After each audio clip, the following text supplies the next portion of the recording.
चलिए हम साथ में सीखते हैं आज ये डॉल लुक। तो मैंने सबसे पहले CTM कर दिया है। CTM करने के बाद मैंने की है आईब्रो फिलिंग। आईब्रो फिलिंग के बाद हमें अपनी आईज़ को एक बेस देना है, जिसके लिए हमने एक लाइट कंसीलर चूज़ किया है और वो कंसीलर है लॉरियल इनफैलिबल का इन द शेड 314। और उससे हम एक आईब्रो का शेप बना लेंगे और उसको फिर धीरे धीरे स्मज करके आईलिड की तरफ लाएंगे और पूरे आईलिड को अच्छे से कवर कर लेंगे, ताकि जब हम अपने कलर्स को यूज़ करें तो हमारे कलर्स अच्छे से उभर के आएँ। उसके बाद हम उसको पूरा कवर करने के बाद पाउडर सेटिंग करेंगे। Powder setting is very important, क्योंकि अगर आपने पाउडर सेटिंग नहीं की तो आपकी पूरे आई मेकअप में क्रीजेस नज़र आएंगी। ठीक है, उसके बाद फिर हमें लेना है एक लाइट ब्राउन सा न्यूट्रल सा शेड, जो कि मैंने लिया है हुदा ब्यूटी की डेजर्ट डस्ट पैलेट से।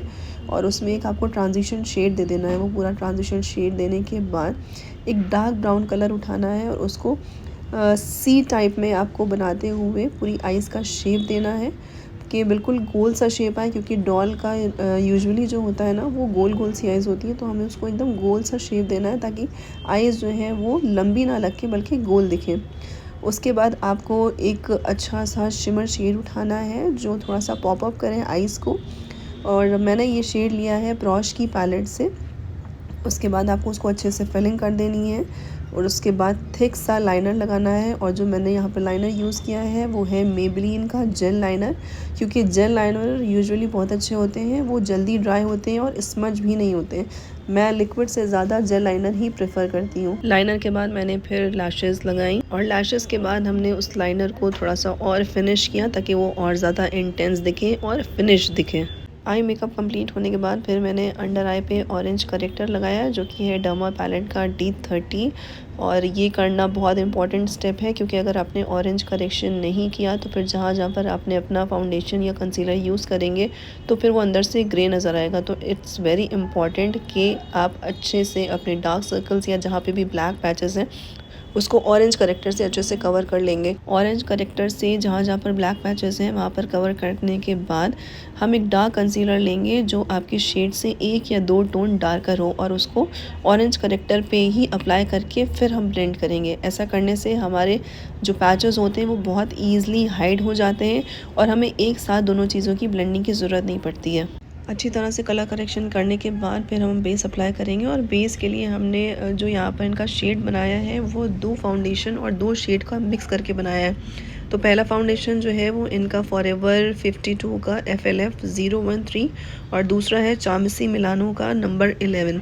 तो इन 2 शेड को हमने मिक्स करने के बाद इनका बेस बनाया है और बहुत ही अच्छे से ब्लेंड किया है। जितनी अच्छी ब्लेंडिंग होगी उतना अच्छा रिजल्ट होगा। अच्छी तरह से ब्रश से ब्लेंड करने के बाद फिर हमने इसको ब्यूटी ब्लेंडर से ब्लेंड किया है, क्योंकि blending is the key for flawless base, ये हमेशा याद रखिएगा।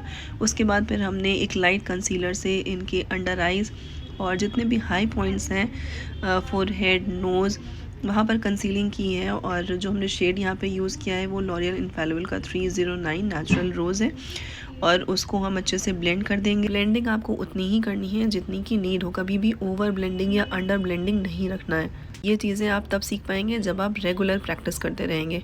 उसके बाद हम ब्लश अप्लाई करेंगे, और जो ब्लश हमने यहाँ पे यूज़ किया है वो है फॉरएवर 52 का पीची शेड में, क्योंकि जब डस्की टोन होती है तो हम थोड़ा सा पीची टोन में ही जाते हैं, बहुत पिंक टोन में नहीं जाते हैं।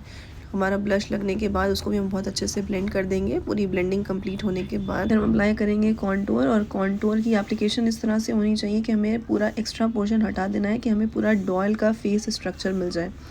और उसको अप्लाई करने के बाद फिर हम कॉन्टूर भी ब्लेंड करेंगे, क्योंकि हमें हर चीज़ ब्लेंड करनी है। कोई भी चीज़ अलग अलग नज़र नहीं आनी चाहिए कि ब्लश अलग से दिख रहा है और कंसीलर अलग दिख रहा है, कॉन्टूर अलग दिख रहा है। ऐसा नहीं होना चाहिए, सब कुछ आपस में ब्लेंड हो जाना चाहिए। फिर हम करेंगे नोज़ कॉन्टूर, और नोज़ कॉन्टूर भी इस तरह से होगा कि फ्रंट से नोज़ हमें थोड़ी सी छोटी दिखानी है, थोड़ी सी गोल सी दिखानी है, तो उसका शेप भी उसी तरह से होगा। फिर सारी चीज़ें ब्लेंड हो जाएंगी आपस में। जो मोस्ट इम्पॉर्टेंट पॉइंट है ब्लेंडिंग का वो ये कि आपका प्रेशर एकदम एक्यूरेट होना चाहिए। जो आप प्रेशर अपना ब्लेंडर पे डाल रहे हैं वो बहुत ज़्यादा हार्श नहीं होना चाहिए कि आपका नीचे से बेस ही निकल आए, और ना ही बहुत लाइट होना चाहिए कि पता ही ना चले कि हाँ कुछ ब्लेंडिंग हो रही है। उसके बाद हम नोज़ पर कंसीलर अप्लाई करेंगे, और हम पूरी नोज़ पर कंसीलर नहीं अप्लाई करते हैं, सिर्फ हाई पॉइंट्स पे ही करते हैं। ये मेरा अपना पर्सनल तरीका है कंसीलर अप्लाई करने का, लोग जनरली पूरी नोज़ पे अप्लाई करते हैं। फिर बारी आती है लिप्स को शेप करने की, क्योंकि इस पूरे लुक में सबसे इम्पॉर्टेंट रोल लिप शेपिंग का ही है। लिप लाइनर अप्लाई करने के बाद फिर हमने उसको अंदर की तरफ इनवर्ड्स अच्छे से स्मज किया ताकि हार्श लाइन नज़र ना आए। और लिप लाइनिंग के लिए हमने यूज़ किया है के ब्यूटी का लिप लाइनर और उसको अच्छे से स्मज कर दिया है अंदर की तरफ। और पूरा स्मज होने के बाद फिर हमने लिपस्टिक अप्लाई की है और जो लिपस्टिक हमने यहाँ पे यूज़ की है वो है लव अर्थ की एस्प्रेसो मार्टिनी, जो कि बहुत ही न्यूड लाइट शेड है और इसमें न्यूड शेड ही जाएगा। अगर आपने इसको डार्क शेड लगा दी यहाँ पे तो पूरा लुक बदल जाएगा। लिपस्टिक फिलिंग करने के बाद फिर हमने ग्लॉस अप्लाई किया है और जो ग्लॉस है वो मार्स का है और शेड है आई थिंक कैंडिलिशियस। इस एप्लीकेशन के बाद हमारा लुक कंप्लीट हो चुका था। फिर हमने इनकी स्टाइलिंग की और स्टाइलिंग में हमने इनके मैगी कर्ल्स किए, क्योंकि जो लुक हमने डिसाइड किया था उसमें मैगी कर्ल्स एकदम परफेक्ट जाने वाले थे। और आप देख सकते हैं हमारी मॉडल को भी हमारा लुक बहुत पसंद आया था। तो ये हमारा final doll look. I hope आप लोग को पसंद आया होगा। इसी तरह की और वीडियोस देखने के लिए subscribe my channel and follow for more such videos.